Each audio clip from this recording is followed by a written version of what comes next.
April တရက်နေ့ကနေစပြီးတော့မှနိုင်ငံခြားကဝယ်လာတဲ့မီဒီတော့ဖုန်းအသစ်မဆိုအခွန်ဆောင်ပြီးတော့မှပဲအသုံးပြုလို့ရတော့မှာဖြစ်ပါတယ်အခုဆိုရင် March 28 ရက်နေ့ရောက်ပြီဖြစ်တဲ့အတွက် CEIR ကိုစစ်ဖို့အတွက်ကက်တလီနာတို့မှာအချိန်3ရက်ပဲကြာမှာတော့တယ်တင်ရဲ့ဖုန်း CEIR pass ဖြစ်မဖြစ်စစ်ပြီးသွားပြီလားဘလို့စစ်ရမလဲဆိုတာသိချင်တယ်ဆိုရင်တော့ဒီဗီဒီယိုလေးကိုဆက်ကြည့်ပေးပါCEIR စနစ်ထဲမှာ Green Pass ဖြစ်ဖို့ကဘာမှလုပ်စရာမလိုပါဘူးမိမိရဲ့ဖုန်းရဲ့ IMEI နံပါတ်ကိုကြည့်ပြီးတော့မှဒီ website ထဲမှာတွက်စစ်လိုက်ရုံပါပဲ CEIR စနစ်ဆိုတာက SIM card ကိုစစ်တာမဟုတ်ဘဲနဲ့ကိုယ့်ရဲ့ဖုန်းကိုယ့်ရဲ့စက်ပစ္စည်းရဲ့ IMEI နံပါတ်ကိုစစ်တာဖြစ်ပါတယ်ဒါကြောင့်မို့လို့ကိုခုပြည်တွင်းမှာသုံးနေတဲ့မြည်သူတော်ဖုန်းမဆိုမိမိရဲ့ဖုန်းကို SIM card တကတ်ထိုးဆိုရင်လည်း SIM card တစ်ခုထိုးပြီးအသုံးပြုလိုက်ရုံနဲ့ဒါ CEIR Pass ဖြစ်ပါတယ် SIM card နှစ်ကတ်ထိုးတဲ့ဖုန်းတွေဆိုရင်လည်းနှစ်ကတ်လုံးကိုထည့်သွင်းအသုံးပြုထားရုံနဲ့ပဲဘာမှစိတ်ပူစရာမလိုပဲနဲ့အခွန်ဆောင်စရာလုံးဝမလိုပဲနဲ့အသုံးပြုလို့ရမှာပါတကယ်လို့မိမိကဖုန်းက SIM card နှစ်ကတ်ထိုးဖြစ်နေပြီးတော့မှတကတ်ပဲအသုံးပြုထားမယ်နောက်ထပ် SIM 2ကိုအသုံးမပြုထားဘူးဆိုရင် April 1 ရက်နေ့နောက်ပိုင်းမှာ SIM 2ကိုပြန်သုံးခြင်းတဲ့အချိန်ကျရင်တော့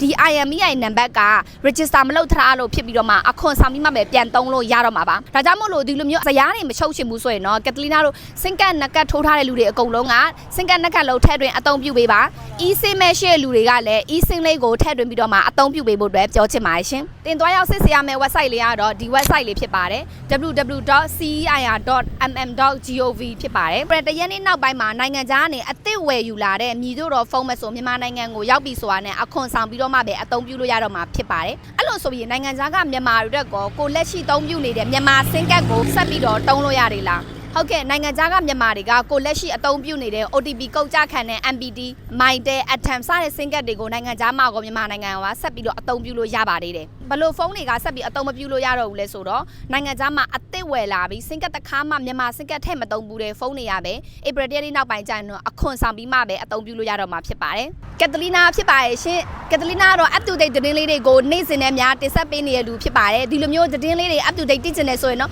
ကက်တလီနာရဲ့ YouTube channel ကို Facebook ကို TikTok ကိုမှာကက်တလီနာ Be My Friend လို့ရိုက်ချပြီးတော့မှ like and follow လေးလုပ်ပြီးတော့မှအားပေးကြပါအောင်လို့တောင်းဆိုချင်ပါတယ်ရှင်ပြောပြစေချင်တဲ့သတင်းလေးတွေရှိတယ်ဆိုရင်လည်းကက်တလီနာရဲ့ channel မှာလာပို့ထားပေးနိုင်ပါတယ်ရှင် Catalina, be my friend.